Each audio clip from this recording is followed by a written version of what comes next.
The Blue Jewel. Chapter 9. Part 4. Upon entering the village, the half-orc walked slowly. He did not want to suffer an ambush from those monsters. He advanced very cautiously to make as little noise as possible since the wooden floor creaked with each step he took. He heard a noise behind him. Someone was quickly approaching. He turned on himself. A stufo was rushing at him. As soon as he could dodge it, he had to drop his sword to be able to repel the attack of the stufo with his arms and throw it against the wall, leaving the attacker out of combat. But Aris had no chance to pick up his sword. From the ruins appeared 3 other stufos who grabbed him from behind. One of those creatures bit him with its sharp teeth on the side. He pulled himself out, one from him with a kick to the poor creature's head. The remaining 4 arrived, and although with difficulties between the 6 of them they managed to immobilize him on the ground. Aris tried to let go, but the stufos were much stronger than they seem. One of them stood up and took the sword of Aris. Smiling, he put the edge on the neck of the half-orc. His sentence was clear: it was death. Aris accepted her fate and closed her eyes, assumed the mistake of underestimating the stufos and entering the building. Soon it wouldn't matter, the suffering would be a memory of the past. They heard a dry crack, the wooden floor gave way, everyone fell into the void. He smiled, at least he would not die at the hands of a disgusting monster. The blow with the ground was terrible. He felt enormous pain in his back. Some pieces of wood hit him on the head. The screams of the stufos gradually faded away, as well as their conscience. He heavily opened his eyes. How long had he been there on the ground? He didn't know it. He got up with difficulty. His whole body hurt. He was dizzy. He touched his head. He was bleeding profusely, but luckily nothing was broken. He opened his eyes, and when he adjusted to the darkness he saw where he was. The fall was terrible. It was a slope of about 10 meters high. Now he was in a kind of basement of the house. Aris searched for his sword in the rubble but did not find it. There were only the corpses of the stufos. Luckily he had a dagger. With that he would have to fix it. The priority was to first find an exit and then try to reach the port before sunset. He advanced through the basement looking for a ladder or something that would take him outside. The basement was strange. The walls were covered with unknown symbols and figures that seemed to struggle. But Aris did not understand anything, since the mural was very worn and covered with moss that covered it almost entirely. In addition, an abundant amount of water came out of its walls. Surely they were filtrations from the river. The cursed city was a very mysterious place. The mercenary advanced through a narrow corridor that led him to a circular room. Here the murals were better preserved. They were undoubtedly elven knights. If I remembered correctly, the elves in the hero wars fought each other. They were said to have power swords that their elite knights brandished. These knights were called the Alisai.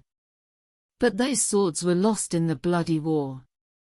He came to the conclusion that the place must be a tomb or something related to these knights without a doubt. In the center of the room there was a hollow. It would be the tomb of the tomb, but he did not know, since the one versed in these subjects was Kush.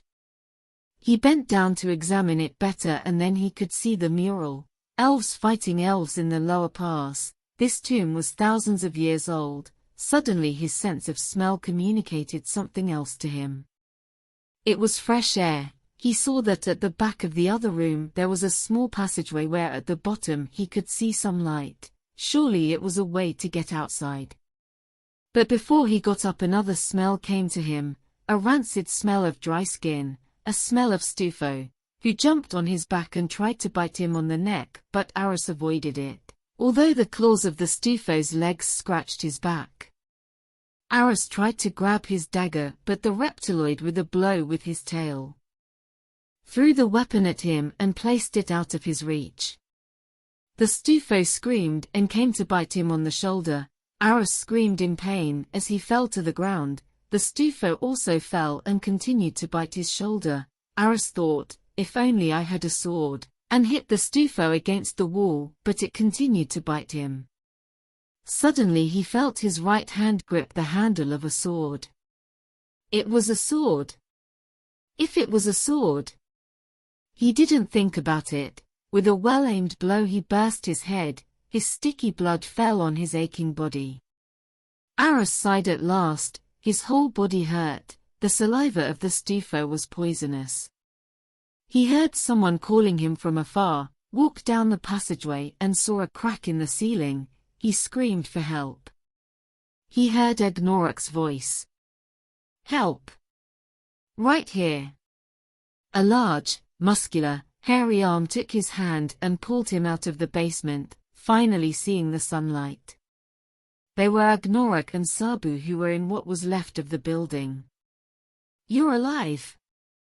Thank the gods. You have not followed my orders.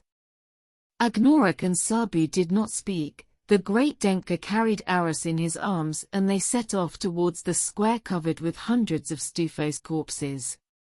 The sun was going down and his companions had not left the square. Aris rested for a moment. Arian and the Kendali hastily healed his wounds and gave him a drink. Aris did not know what the girl had but noticed that she was much better and the effect of the poison had disappeared. Why are you here? Gosberg ordered to hold the position and repel the attacks until you appeared. Commented Arian. It's crazy. Aris got up instantly and went to Gosberg and Agnorok. You disobeyed orders. Gosberg smiled for a moment. You were the first not to do your own bidding. But we do not gain by arguing anything. We must return to the port before nightfall. Kush watched as the sun descended in the west, time running out. In addition, they have attacked us in waves over and over again from the port avenue, so it was not safe to advance. Now it seems that they are withdrawing. Kritis informed Aris apologetically. Gosberg began to walk toward the avenue. They leave because it is going to get dark. There were no more words. Everyone began to run with all their might. Gosberg was the fastest. He opened the group, finishing off the Stufos who were lagging behind. Sabu took the two girls and carried them on his shoulders so that he could move forward quickly. But now the harbor avenue seemed to be an eternal length and darkness began to cover the cursed city. Gosberg stopped in its tracks. Aris stopped. What's wrong? Asked the half-orc. Troll shit. We won't have time. The Denka cursed. From where they were, you could see the temple and the castle. Vanas turned and for the first time his cat-like pupils became completely round. They are coming for us. Gosberg sentenced. The damned! Exclaimed the Kendali terrified.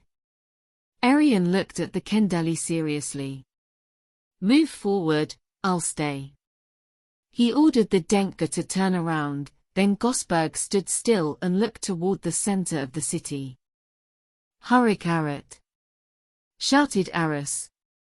The orc-blooded men fell silent. Agnorok also advanced into the interior of the city but Aris with a gesture stopped him. No, you accompany the rest, it's an order. It's crazy. Agnorok, I don't have to remind you who has the highest rank in the group. The half-orc did not answer and began to run with the rest of the group towards the port, leaving only Aris and the Denka on the avenue, while night fell on the cursed city. Aris watched in silence as her companions disappeared. Invoking an old orc tradition is not like you. The Denka announced sarcastically. Gosberg lit a cigar and smoked it quietly as he took a seat on the floor. Aris was silent. He was used to the Denka not taking anything seriously. While smoking with astonishing tranquility, Gosberg tossed a strange coin in the air with a playful air, and spoke with a certain solemnity. The cursed were the inhabitants of this city when it was condemned by the gods. They roam the city every night, waiting for some unwary person to stay after dark. Then they feed on the blood of the poor victim who becomes a cursed man like them. Aris knew that if Gosberg played with the coin it meant he was nervous, and that happened very rarely. The Denka put the coin away as he heard a rhythmic murmur coming from the center of the city. In a few seconds the murmurs were transformed into rhythmic chants. "They'll be here in a few minutes." And then the half-orc took a deep breath. Aris looked at his new sword. It was simple, not as ornate as his. But it was exquisitely workmanship. What impressed him was that the blade was made of black steel. "Nice sword. An elf leaf from the first era," commented the Denka. "I found her in the basement." "Well, what are you waiting for?"